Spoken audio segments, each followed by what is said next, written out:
Well, Jason, welcome to the Remarkable Retail Podcast here at Commerce Next. You are literally fresh off the stage. I am. Yeah. And thanks for having me. Oh, we're happy to have you here. And actually, we work out these discussion guides ahead of time. And then, I often experience when I hear folks on stage and I'm like, oh, damn it, there are like 3 or 4 other questions. So we'll navigate our way. It's a roadmap. It's not a script. It's a roadmap, but it's not a All script. Right, that's fair. It's just a little inside baseball for our listeners. But I want to start, you're relatively new to Bombas. You had a nice career at a few other well-known brands. I think Under Armour, Equinox, a few other places. What was it about the Bombas opportunity that attracted you in the first place? Oh man, this place is special. But I think 2 things. I joined 2 years ago. One, it's incredible to be in such a sound mission-based company. Every day, coming to work knowing that we're donating essential clothing items to people experiencing homelessness is it makes it really, really easy to get out of bed, So let's start with the fact that the mission is really attractive. And sure. My version of midlife crisis is sort of not that I need a Ferrari or something. It's that I just don't want to do anything I don't want to do anymore, know? And this is something I really, really, really wanted to do. So felt great about that. The reality is, the closer I got to it, it's an awesome business. So when you combine the fact that this is a category, I've spent a lot of time in apparel. This is usually a category that is a bit of an afterthought, right. Accessory type basics. To be in a place that's obsessed about it, it does mean that we're running a great business, nice gross margins, the ability to give back, great teammates, those types of things. So it's really great combination to be in a place with such a great culture, great mission with just a wonderful business economics. Sure. I think you said on stage that Bombas has something like 44% awareness. Is that correct? Yeah. So many of our listeners will know what we're talking about when we say Bombas, but let's hope. Let's catch people up if they think about Bombas as the Shark Tank company, or maybe they just haven't been paying attention to the last 12, 13, 14 years that Bombas has been in business. Just give a little sense of the evolution of the business and kind of where it sits today. Yeah, so it did start in 2013. Started with an Indiegogo campaign, and then that turned into Shark Tank, and so still to this day the most successful brand ever on Shark Tank by revenue, which is crazy. Crazy to think that is crazy. That is crazy. Dave and Randy, they're doing that. Yeah. So approaching $2 billion in total sales since the start, which is still the biggest brand, which is awesome. Damon John was the investor who got involved when they were on the show, and it's been running ever since. So it was really a sock business all along, all DTC during that time. Along the way, call it like... Not just DTC, but purely online. I mean, I know sometimes we get into the nomenclature of direct-to-consumer. I always think of own stores. Yeah, no. You're right. Yeah. Only online. Started to introduce a few wholesale partners around 2020. Had a couple of those. People like Dick's Sporting Goods and Nordstrom were early partners. Had limited assortments in some of those places, and then really once we got to call it 22 timeframe, started to have slippers. Started to turn that business into something. Launching an underwear business and a t-shirt business because socks are the number 1 requested item in a homeless shelter, but the number 2 is a clean pair of underwear, and number 3 is a clean t-shirt. Yeah. So not surprisingly, the things you put nearest your skin, you'd like them to be your own, you'd like them to be high quality, you'd like them to be clean. And so those are the 3 biggest things, and so that's what we donate. And then obviously the slipper business has taken off as people have just enjoyed our brand for foot comfort. So they keep inviting us into more parts of their closet for that, so we've continued to do it. But along that way, we launched our first stores. So our wholesale business has obviously grown, which we talked a little bit on stage, but our first stores opened in 2025, just in time for holiday. We had the 3 open. We'll open 3 more this year. So that's been the evolution, and now we're a business that's more than 70% socks, about 20% footwear, and then 10% the rest. Can you just, I don't want to do like a massive history lesson here, but one of the things, we're 305, 306 episodes or so into this thing. And one of the things we've come back to many times has been, I guess, the underperformance of many of the brands that started in the era that Bombas did, that had lots of venture capital money and maybe thought they could be online only, and then they thought, well, we need stores because it's cheap acquisition or whatever the heck it was, and many overshot the runway. We talked before we got started about Allbirds, a bunch of others. So it's not about dunking on the people that got it wrong, but what I thought was very interesting among the things you said on stage was just kind of taking, through how the discipline of the business in staying focused and not sort of chasing a dream and understanding the relationship between wholesale and direct. Could you just maybe talk a little bit about how you see it, maybe in a way that a lot of the other brands didn't quite do? Yeah, I mean, and look, in fairness, I mean, I'm reading a history book too, right? I wasn't here for some of those early decisions, having joined the business at 24. But I do think that the landscape evolved, and we talked a little bit about that on stage with Gabrielle, right? Like, there was a time when acquisition costs were $5. People went out and raised a bunch of venture capital money, and they were like, let me just see, like, how many customers can I go get? And that's fine if you can keep them. Right. But if it's a really leaky bucket, then they were just raising again in 18 months, and then they were raising again 18 months after that. And along the way, some of them end up having to raise down rounds because they needed the cash, even though they hadn't been able to show that they had a lot of repeat in those businesses or that they were getting closer to profitability. And then that's where I think some businesses struggled, along the way. For us, luckily, our founders and I think our private equity partners who've been involved for 8 years now, they just instilled a financial discipline that was, I think, maybe a bit more conservative, but better than some other brands saw. So we've been basically profitable since day one, and that has meant we've made good decisions around what acquisition has looked like and not chase growth for growth's sake. On top of that, though, I will say, being where we are in the market, we're a very premium brand in a very accessible category, right? Right. $15 for socks is a lot for socks, but it's not so much that most people couldn't decide to do it if they want, right? Just like $8 is a lot for coffee, but it doesn't mean that people don't go get $8 coffees, right? Yeah. And I think being in that space, we deliver the best product in that space. And so while more than 70% of our customers do know that our mission is buy one, get one, or buy one, give one, they also know that the reason they come back, they'll tell us, number one, is they come back for quality. Number two, they come back for comfort. The mission is third. So I talk about those words, quality, comfort, mission, every single day in my job. And I think our ability to deliver on that has allowed us to convert acquisition into repeat. And that's where the economics have changed for us. Where the flywheel our funnel is just not so leaky. And there are a lot of businesses where it was so leaky, and then the replacement person was more expensive than the person that fell out. And then that's when, the math got really difficult for some brands. We've been fortunate that the repeat side has really, consumers have come along the journey with us, and we've been able to deliver for them in a way. I think you can sell people a first pair of anything because of the story, but a second pair, it better be good. And I think we've been able to deliver on that. You convert that vicious circle into a virtuous circle, literally and figuratively in the case of your business. So let's shift gears a little bit. Let's talk about the culture, and you're taking over of a business that was started by founders, very successful. So when you arrived in the business, they clearly were looking for someone with a background like yourself. What did you change? What did you see? And what did you kind of walk in saying, I think you're doing amazing things. You got a great running start, so to speak. Talk about that for a bit. Yeah, I mean, I think first and foremost, what I definitely don't want to change is the culture. The culture and the mission of this place they're good. I mean, I'm laughing. It's such a good place. Like, come to our office, spend 5 minutes there, and you'll be like, man, the vibes here are. It's just, it's a very special place. And when you're there, you're like, okay, don't mess with this. Right. So that's where a lot of the listening was for me, is just making sure I understand the nuance of what we're doing every day and just immersing myself in that culture, being out, volunteering my time with our giving partners, making sure that I'm spending time. I mean, what's great about having 190 employees is I know everybody. Right. And knowing everybody really allows you to understand the culture of a place, to be able to really truly sit with anybody in the company. That's hard to do when you have 10,000 employees, but pretty doable with less than 200. So those are the things I absolutely wanted to keep the same, that I spent a lot of time on. I actually think that the parts I've tried to change are really more about things that we just hadn't done yet. But I think it was an organization that had kind of taken on one new thing at a time. And that was comfortable for everyone. And that's how the strategy worked. And we did the next and then the next. And there was always one new thing. And I think I'm trying to push us to multitask a little bit. We can do a little bit more than one new thing at a time. And I think we're proving that as we expand wholesale, we launch retail, we launch international, as footwear grows. While, all those things can happen at once. Of course, we have to allocate resources to them. We have to be thoughtful about which decisions we'll take and not take. But that's what I'm trying to instill, is the ability for us to multitask and holding ourselves really accountable to delivering on those things, while we keep the mission and the culture at the center of what we do.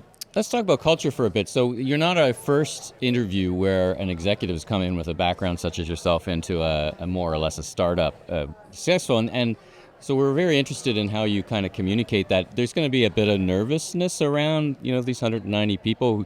This is change, and we've been successful. Why do we need to change? And the things you're talking about, hey, it was kind of working that we were doing one at a time. Weren't we the most successful brand on Shark Tank? So how did you deal with that?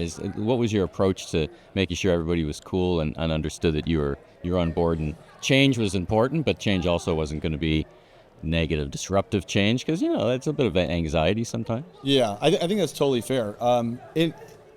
In reality, a lot of the CEOs I know who have taken over for founders have taken over when the business starts to dip and it gets difficult, and they need to come in and change what's going on because it's not in the right direction.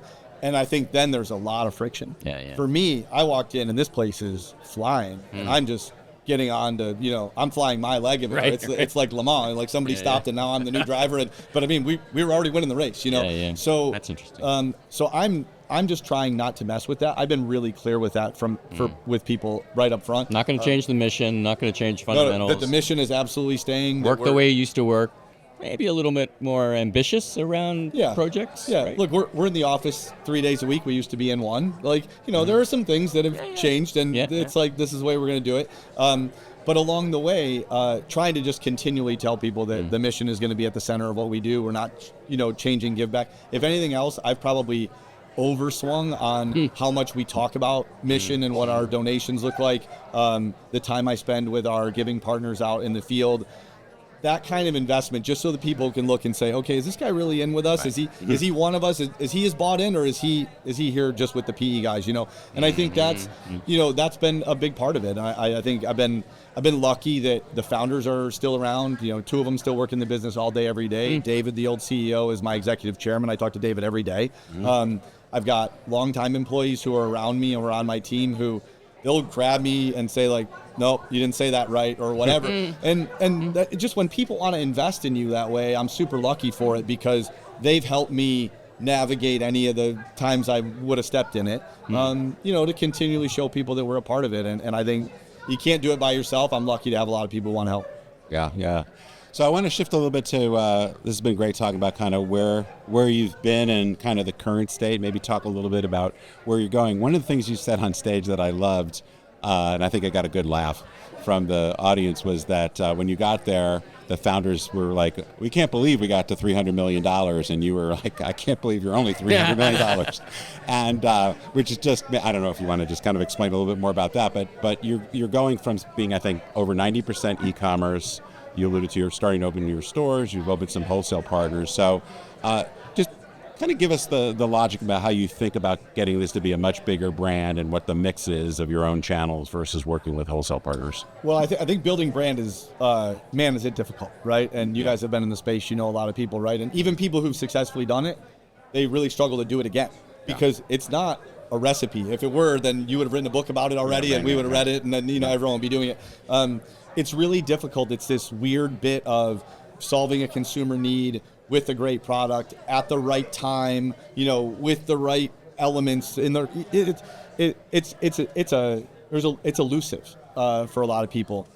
These folks build a great brand. Our founders built a great brand. So for me, that's what gives me belief that the brand ought to go along. There are brands that are much, much bigger than we are who don't make as good a product. Our NPS score is mid-70s, higher than Amazon's NPS score, right? Our awareness is at 44%. My employee engagement is really high.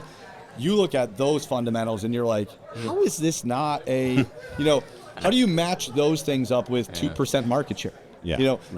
Those things don't really line up. So you just go, great, let's close the gap.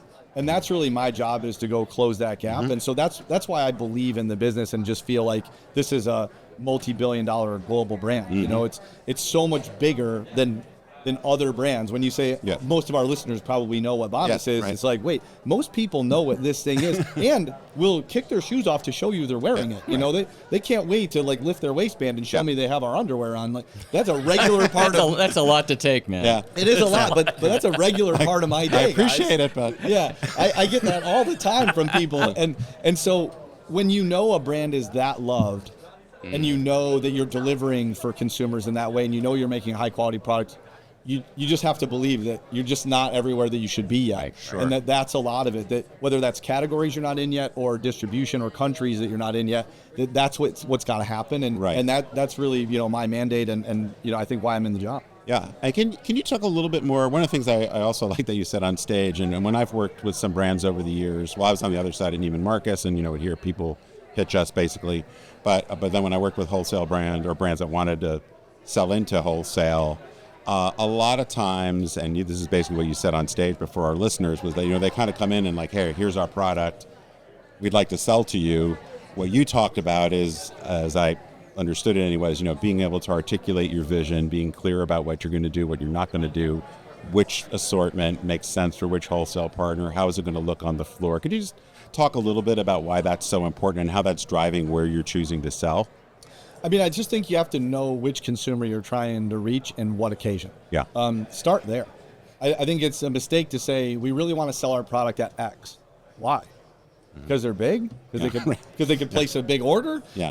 That'll happen once. That's great. Then you have to comp it the next year and the year after and the year after, or they're going to close their open to buy. I mean, these are smart merchants, right? They're running good businesses. So what's your reason for being? Let them articulate who their customer is, and then let you articulate how you want to meet that customer. Right. And if there's a marriage, then let's be partners. And if there isn't, let's just walk away. It's okay. I think know what people want to stand for. And I think we have that perspective. So I'll give you an example. We sell at Scheels. If you go into any Scheels store, and by the way, Scheels is a wonderful, example of what it means to be a great retailer, I think, in this country.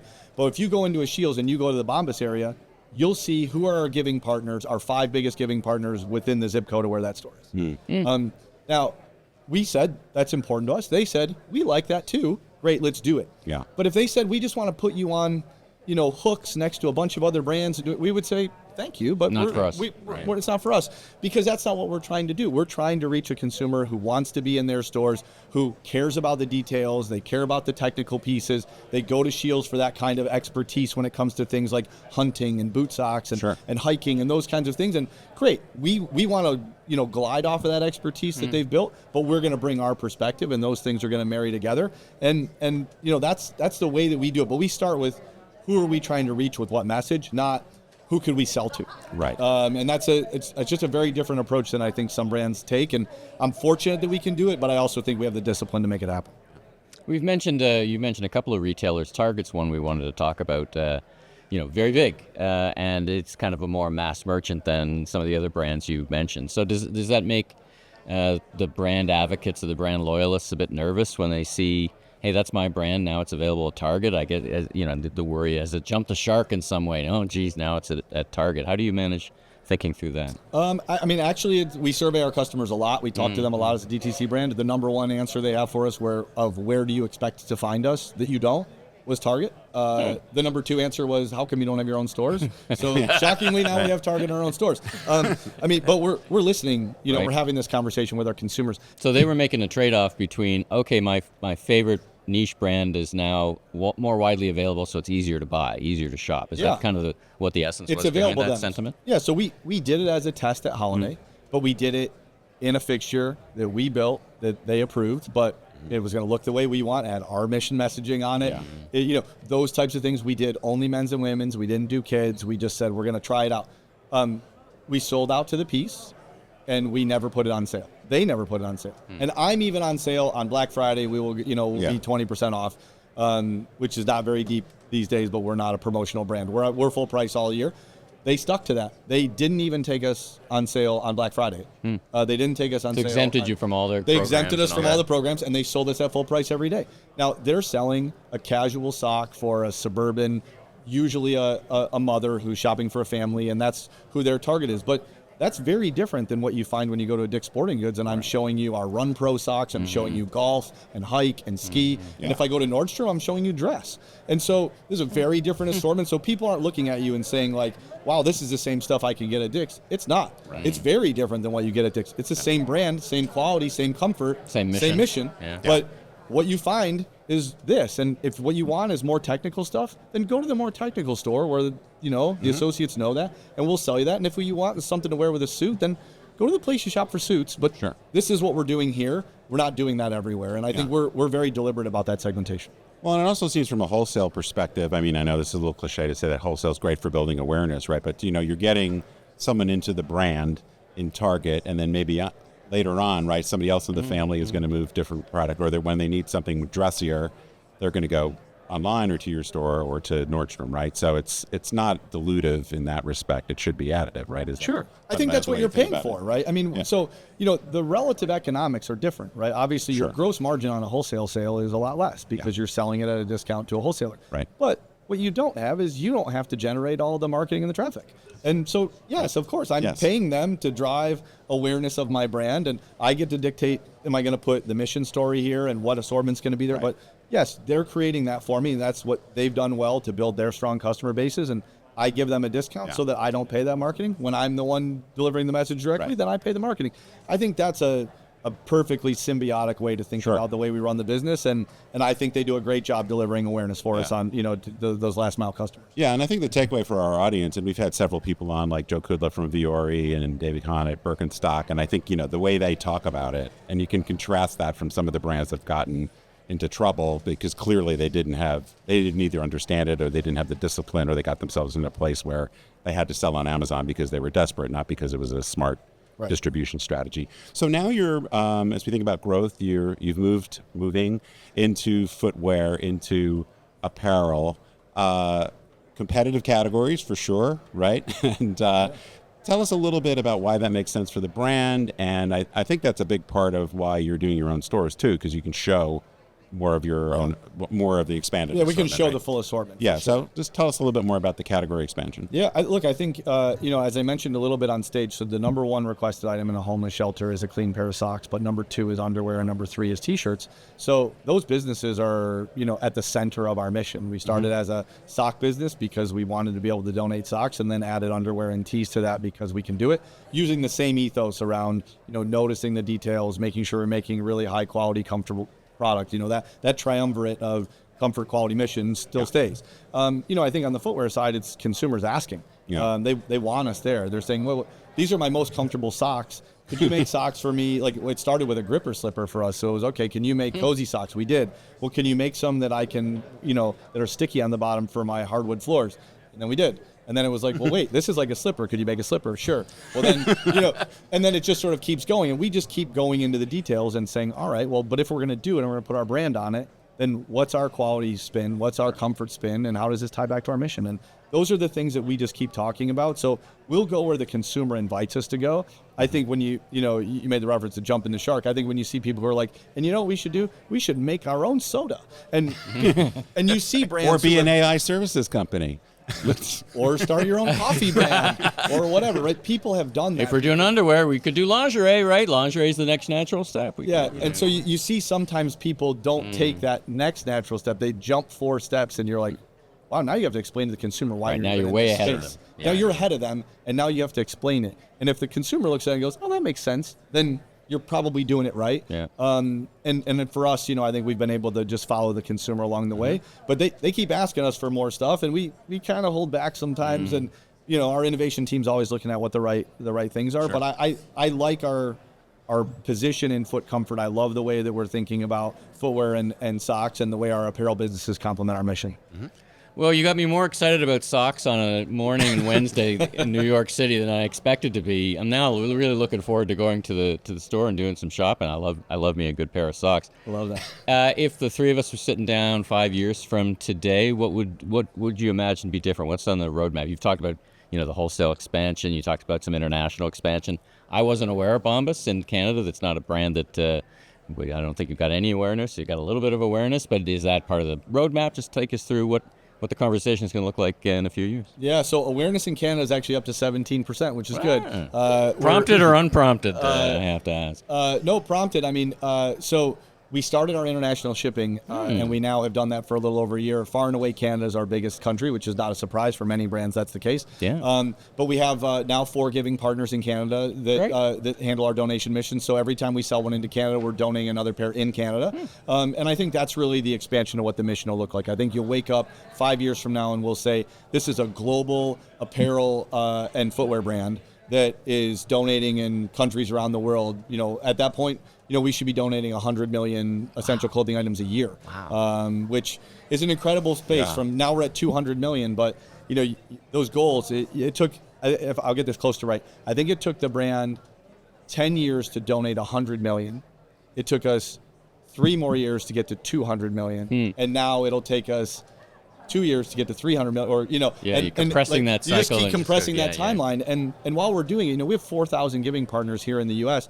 We're going to take 800 more off the wait list this year, and that's what growing the company is about. When you have a one-for-one mission and it's written into your bylaws, you got to grow the company if you want to satisfy more demand, for the for products that are servicing those who are experiencing homelessness. So, to add 800 more partners to that, and now think about the partners we can have in Canada and the partners we can have in Europe and in the Middle East, and no shortage of need. There really isn't. I think that's the amazing thing is even when we've now donated a couple hundred million, and we'll donate close to 40 million this year, that's still, we'll still have people on the wait list, and we will barely be donating outside the U.S. So I think that's really the opportunity. I think if we wake up as a $1 billion company who's donating 100 million essential clothing items in a year, in 5 years, then I'll buy the drinks.